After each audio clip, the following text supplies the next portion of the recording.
Ribuan pegawai honor dan kontrak Kabupaten Lombok Utara sudah mengikuti tes P3K, pegawai pemerintah dengan perjanjian kerja. Tes seleksi untuk menjadi aparatur sipil negara tahap pertama ini diikuti oleh 2.626 peserta. Persyaratan untuk mengikuti tes P3K juga cukup jelas, diantaranya adalah warga Lombok Utara, bekerja minimal 2 tahun terakhir, masih aktif dan masuk database. Sementara peserta yang lolos P3K diduga banyak yang tidak memenuhi syarat. Terkait banyaknya opini di kalangan masyarakat terkait hasil seleksi P3K Lombok Utara, Ketua Fraksi Demokrat Lombok Utara angkat bicara. Menurutnya persyaratan di tahap pertama dan tahap kedua ini berbeda. Tahap pertama salah satunya syaratnya adalah warga Lombok Utara. Dia sudah pernah bekerja dan honor minimal 2 tahun secara terus-menerus sampai saat ini. Sementara pada tahap kedua, peserta yang sudah bekerja minimal 2 tahun dan masuk database meskipun tidak aktif boleh ikut tes.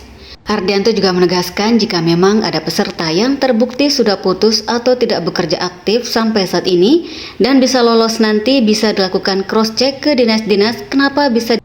Terkait dengan banyaknya opini yang berkembang terkait dengan pengumuman kelulusan P3K kemarin, tentu ini perlu kita respon ya. Sesungguhnya kalau saya ikuti perkembangan dan beberapa penjelasan bahwa perekrutan P3K ini kan ada 2 tahap, tahap pertama dan kedua.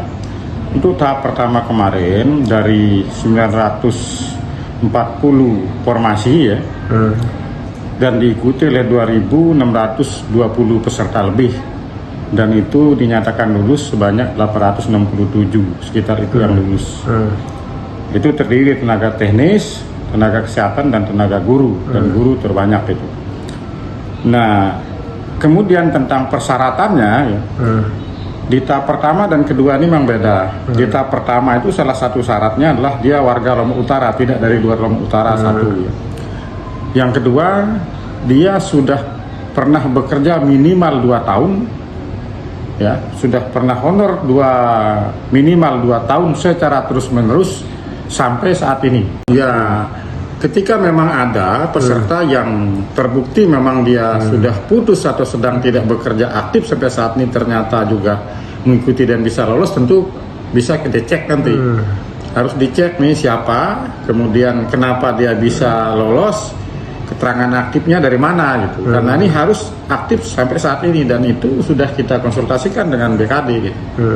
Memang kami mendengar isu-isu seperti itu di bawah. Tetapi kalau memang ada kejadian seperti itu ya silahkan masyarakat bisa menyampaikan itu kepada pemerintah maupun kepada DPR untuk nanti kita akan klarifikasi kepada pemerintah.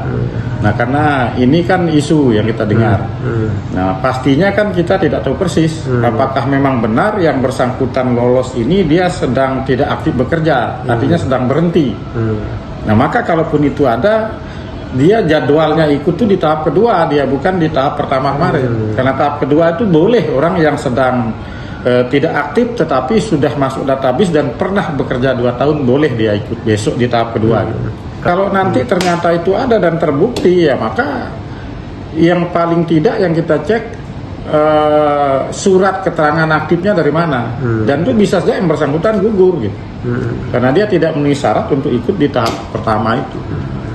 Ya tergantung ada pihak yang berkeberatan atau tidak, tergantung itu. Tapi yang jelas kalau memang tidak memenuhi syarat bahwa dia ini sedang bekerja aktif, artinya kan ada sesuatu dan ini kan harus diteliti. Dari Lombok Utara, Nusa Tenggara Barat, Tim Liputan Lombok News TV.